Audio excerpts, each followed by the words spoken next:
მოგესალმებით. უნდა იყოს თუ არა სახელმწიფო ჩართული ეკლესიის ცხოვრებაში და პირიქით ეკლესია ჩართული სახელმწიფო ცხოვრებაში. ეს საკმაოდ რთული, ძველი და ფუნდამენტალური პრობლემაა კაცობრიობის სახელმწიფოებრივი აზროვნების ისტორიაში. ამ ჩანაწერით მე მინდა მოგითხროთ თუ რა ხდება მაშინ, როდესაც ეკლესია და ქვეყნის პოლიტიკა იდეალურად ერწყმის ერთმანეთს.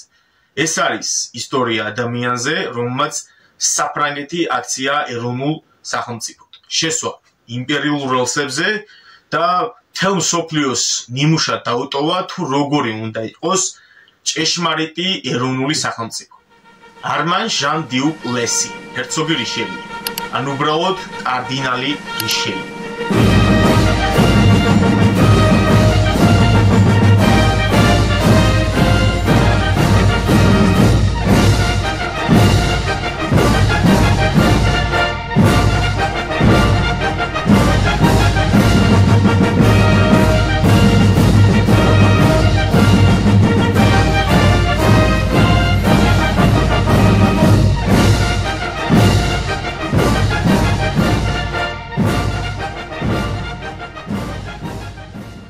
კარდინალ რიშელიეს ალექსანდრე დიუმას ნაწარმოებიდან სამი მუშკეტერიდანაც ვიცნობთ, სადაც ის საკმაოდ ძლიერი, უარყოფითი, ინტრიგანი პერსონაჟია, თუმცა ერთია მხატვრული ლიტერატურა და მეორეა ისტორიული რეალობა.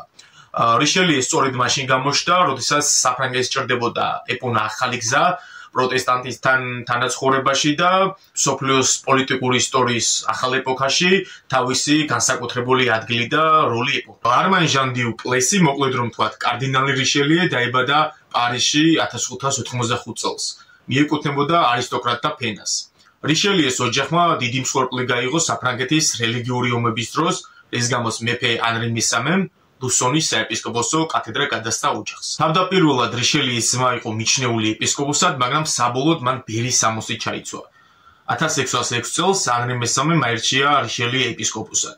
რადგან ასაკი არ უწყობდა ხელს, ნებართვა აიღო რომის პაპისგან პავლე მეხუთესგან. 1622 წელს კი მეფე ლუი მე-13-მ იგი კარდინალად აირჩია. რიშელიე იყო განათლებული, მებრძოლი და მიზანდასახული პიროვნება, რომელმაც შეძლო თავისი გავლენით დაემყარებინა კარგი ურთიერთობა სამეფო ოჯახის წევრებთან. რიშელიე თავიდანვე დიდ ყურადღებას იპყრობდა თავისი პოლიტიკური აქტიურობით და მისი სურვილი იყო, რომ საფრანგეთის სახელმწიფო მართვის საკითხებში ჰქონოდა მნიშვნელოვანი როლი. კარდინალი რიშელიე გახდა არამხოლოდ სულიერი ლიდერი, არამედ ქვეყნის რეალური მმართველიც, რამაც მის როლს პოლიტიკაში მნიშვნელოვნად შეუწყო ხელი. მისი კარდინალად არჩევისას მთავარი მიზანი იყო არამხოლოდ რელიგიური საკითხები, არამედ ქვეყნის მართვა და ძლიერების განმტკიცება.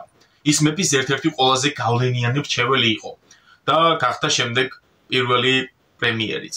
კარგად რომ შევაფასოთ კარდინალი რიშელიეს მოღვაწეობა, სწორი იქნება შევადაროთ როგორი ქვეყანა ჩაიბარა მან და როგორი დატოვა. საფრანგეთი რიშელიეს კარდინალობამდე საკმაოდ რთულ პოლიტიკურ და სოციალურ სიტუაციაში იმყოფებოდა, შესუსტებული იყო მეფის ხელისუფლება და რეალური მმართველობა ჰქონდათ სასულიერო პირებს და აგრეთვე ფეოდალებს.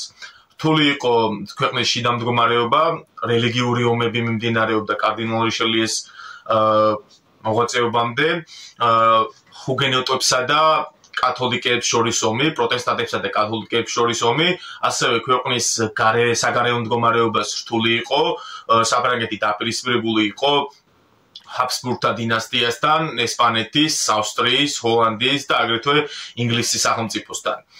რიშელიეს რეალური ძალაუფლების ხელში ჩაგდების შემდეგ რადიკალურად იცვლება საფრანგეთის დღის წესრიგი, იგი მეფის პირადი მრჩეველიც, უდიდესი რეფორმატორიც და შემდეგში მინისტრიც გახდა და მან მთლიანად შეცვალა საფრანგეთის ეკონომიკური, პოლიტიკური, სოციალური და სამხედრო სტაბილურობა.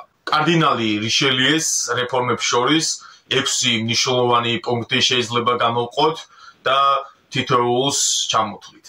პოლიტიკური რეფორმები. რიშელიე იყო ცენტრალიზირებული ხელისუფლების ხარდამჭერი. მან მოახდინა სხვადასხვა მფლობელების, ტაძრების და რეგიონალური მმართველობის ხელოვნების შემცირება. რიშელიე მხარს უჭერდა მეფის აბსოლუტური ძალაუფლების კონცეფციას, რაც დამოკიდებული იყო მის მმართველობაზე. აქტიურად ებრძოდა დიდ ფეოდალებს, რომლებიც არ უჭერდნენ მხარს მეფის პოლიტიკას. მან შექმნა ერთიანი ადმინისტრაციული სისტემა, რომელიც მთლიანად მეფის ხელში იყო.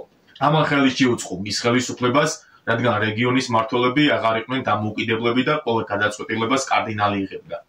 რიშელიეს მმართველობის პერიოდში მნიშვნელოვანი ადგილი დაიკავა სამართლებრივი სისტემის მოდერნიზაციამ. მან ფაქტობრივად ხარი დაუჭირა სამეფო სასამართლოების გაძლიერებას, რათა ეს ინსტიტუტები უზრუნველყოფდნენ მეფის ინტერესების დაცვას. ეკონომიკური გაძლიერება. რიშელიე აქტიურად მუშაობდა საფრანგეთის ეკონომიკის გამოსწორებაზე. მისი ერთ-ერთი მთავარი მიზანი იყო ბიუჯეტის მოწესრიგება და განახლება. რიშელიე არამხოლოდ მდიდარი მმართველი გახდა, არამედ მდგრადი ფინანსური სისტემა დააწესა, რომელიც დაეხმარა საფრანგეთს მრავალი სირთულესთან გამკლავებაში. მისი მმართველობის პერიოდში საკვანძო ეკონომიკურ საკითხებში ხშირად გადაწყვეტდა მისი ფინანსური მრჩეველი ჟან ბატისტ კოლბერი, რომელიც რიშელიეს პოლიტიკის განსახორციელებლად ერთ-ერთი მთავარი პირი გახდა. კოლბერი ახორციელებდა სახელმწიფო ბიუჯეტის გადახედვას, გადასახადებს და ბაზრის რეგულირებას. სამხედრო რეფორმები. რიშელიეს დროს საფრანგეთის არმია გახდა ერთ-ერთი ყველაზე ძლიერი ევროპაში. მან ყურადღება გაამახვილა არმიის რეფორმაზე, რასაც მნიშვნელოვნად დაეხმარა ახალი ორგანიზაციული სტრუქტურები და პროფესიონალიზმი. იგი კონცენტრირებული იყო არმიის სასარგებლო გამოყენებაზე, მისი მეთაურობის გადამზადებაზე და სათანადო რესურსების უზრუნველყოფაზე. საფრანგეთის არმია გახდა უფრო ეფექტური, რითაც გაიზარდა საფრანგეთის სამხედრო ძლიერება. რელიგიური რეფორმები. რიშელიე აქტიურად ებრძოდა საფრანგეთის პროტესტანტულ ჯგუფებს, ჰუგენოტებს, რადგან ის მიიჩნევდა, რომ მათი დიდი გავლენა საფრანგეთის ერთიანობას საფრთხეს უქმნიდა. იგი ცდილობდა, რომ რელიგიური ერთიანობა აღდგენილიყო და ქვეყანას სჭირდებოდა კათოლიკური პრინციპები. მიუხედავად იმისა, რომ რიშელიე არ იყო კეთილგანწყობილი ჰუგენოტების მიმართ, ის მაინც ზრუნავდა იმისთვის, რომ მათთვის გარკვეული უფლებები შეენარჩუნებინა, რათა სახელმწიფოში ახალი დაპირისპირებები არ დაწყებულიყო. სოციალური რეფორმები. რიშელიე ცდილობდა ქვეყნის ეკონომიკის ზრდას, ხელს უწყობდა ვაჭრობას, როგორც შიდა, ისე გარე ბაზრებზე. გაატარა მრავალი რეფორმა, რომ გაეხსნა ახალი სავაჭრო ქსები და ქვეყანას ძლიერი კონკურენცია შეექმნა სხვა ევროპული ქვეყნისთვის. ხელი შეუწყო განათლების, სამედიცინო სერვისებისა და სხვა სოციალური სფეროების განვითარებას. კულტურული რეფორმები. რიშელიეს ინტერესი გაასმაგებული იყო კულტურულ და ინტელექტუალურ საკითხებში. სწორედ მისი მმართველობის დროს ჩამოყალიბდა საფრანგეთში კულტურული რეფორმები, ხოლო ფრანგული ლიტერატურა და მეცნიერება განაგრძობდა ზრდას.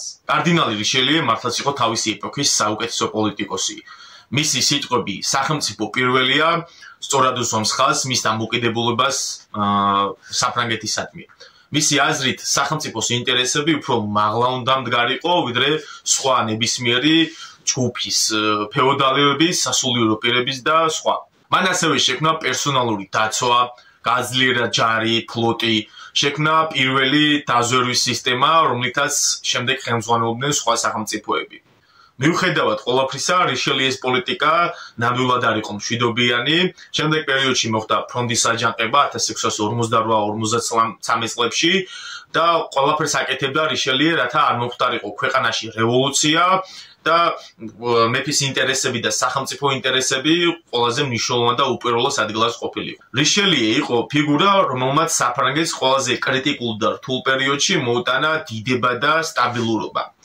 მისი პოლიტიკით საფრანგეთი შეიქმნა სახელმწიფო და მნიშვნელოვანი პოლიტიკური ცვლილებები დააჩქარა ამ ქვეყანაში.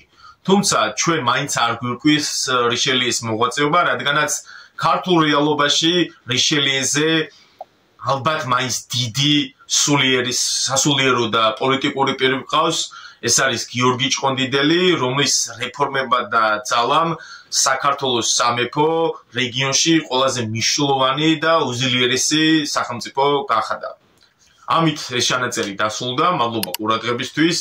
გამოიწერით არხი.